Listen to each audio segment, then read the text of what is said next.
दोस्तों नमस्कार, मेरा नाम है अनूप आकाश वर्मा और आप देख रहे हैं the reporter Hindi.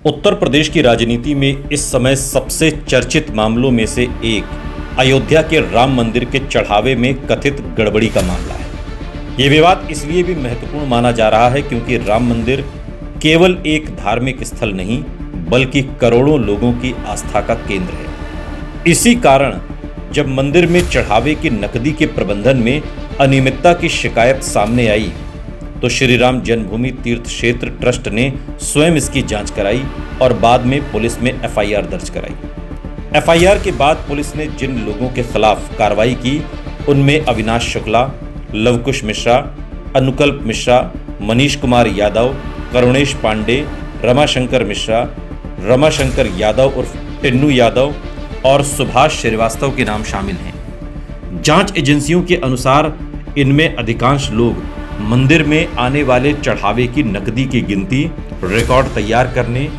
Cash handling और दान प्रबंधन से जुड़े कार्यों में लगे हुए थे। सुभाष श्रीवास्तव सेवानिवृत्त बैंक अधिकारी बताए जाते हैं और उन्हें दान गिनती केंद्र का प्रभारी बनाया गया था, जबकि रामशंकर यादव उर्फ टिन्नू यादव को ट्रस्ट के महासचिव चंपत राय का पूर्व ड्राइवर और बाद में मंदिर प्रशासन से जुड़े कार्यों में सक्रिय भूमिका निभाने वाला व्यक्ति बताया गया। बाकी आरोपी भी नकदी गिनने, उसका रिकॉर्ड तैयार करने और संबंधित प्रशासनिक प्रक्रियाओं में शामिल थे। पुलिस का आरोप है कि इन्हीं लोगों के स्तर पर चढ़ावे की राशि में गड़बड़ी की गई। हालांकि अंतिम सत्य का निर्धारण अदालत में साक्ष्यों के आधार पर होगा।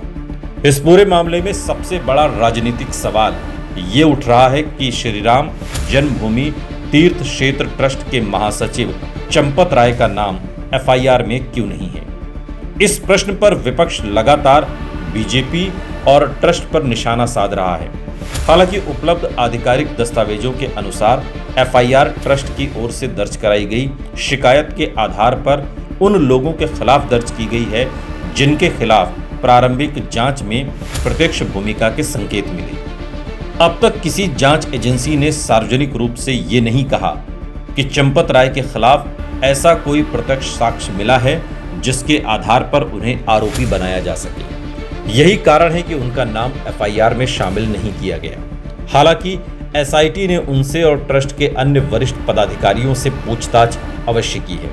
इसलिए ये कहना कि चंपत राय को बचाया जा रहा है फिलहाल एक राजनीतिक आरोप है, न कि जांच एजेंसियों द्वारा सत्यापित तथ्य। यदि भविष्य में जांच में उनके खिलाफ कोई ठोस साक्ष्य सामने आते हैं तो कानून के अनुसार चंपत राय के विरुद्ध भी कार्रवाई संभव है, लेकिन वर्तमान समय में ऐसा कोई आधिकारिक निष्कर्ष सामने नहीं आया। चंपत राय का नाम राम मंदिर आंदोलन के सबसे पुराने और प्रभावशाली संगठनात्मक नेताओं में लिया जाता है।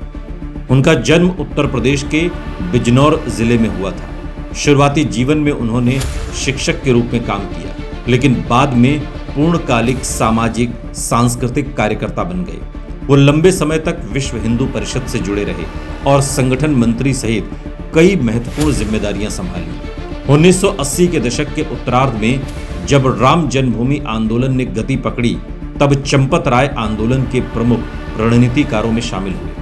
वो अदालतों में चल रहे मामलों के समन्वय, कार्य सेवकों के संगठन, जनसंपर्क और आंदोलन की रणनीति बनाने में सक्रिय रहे। 2019 में राम जन्मभूमि बाबरी मस्जिद विवाद पर सर्वोच्च न्यायालय का फैसला आने और उसके बाद श्री राम जन्मभूमि तीर्थ क्षेत्र ट्रस्ट के गठन पर उन्हें ट्रस्ट का महासचिव बनाया गया। महासचिव के रूप में मंदिर निर्माण, प्रशासनिक समन्वय, दान प्रबंधन, निर्माण एजेंसियों से तालमेल और ट्रस्ट के दैनिक कार्यों की जिम्मेदारी उनके पास रही है। यही कारण है कि चढ़ावे में कथित गड़बड़ी के सामने आने के बाद विपक्षी दलों ने उनके नैतिक दायित्व पर सवाल उठाए।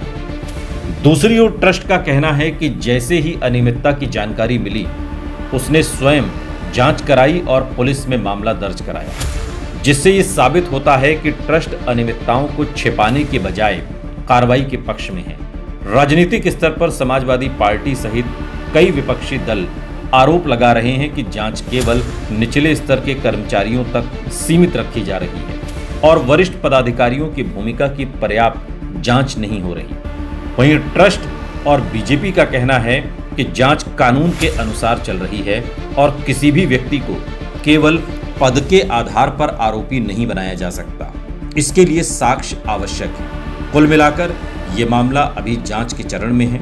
जिन लोगों के नाम एफआईआर में हैं वो दान प्रबंधन और नकदी गिनती की प्रक्रिया से जुड़े कर्मचारी और प्रभारी बताए गए हैं। चंपत राय ट्रस्ट के महासचिव होने के कारण स्वाभाविक रूप से जांच के दायरे में है और उनसे पूछताछ भी की गई, लेकिन अब तक उन्हें आरोपी नहीं बनाया गया। इसलिए ये निष्कर्ष निकालना कि उन्हें किसी ने बचा लिया है उपलब्ध आधिकारिक तथ्यों से समर्थित नहीं है। अंतिम निष्कर्ष जांच, आरोप पत्र और न्यायिक प्रक्रिया पूरी होने के बाद ही सामने आएगा।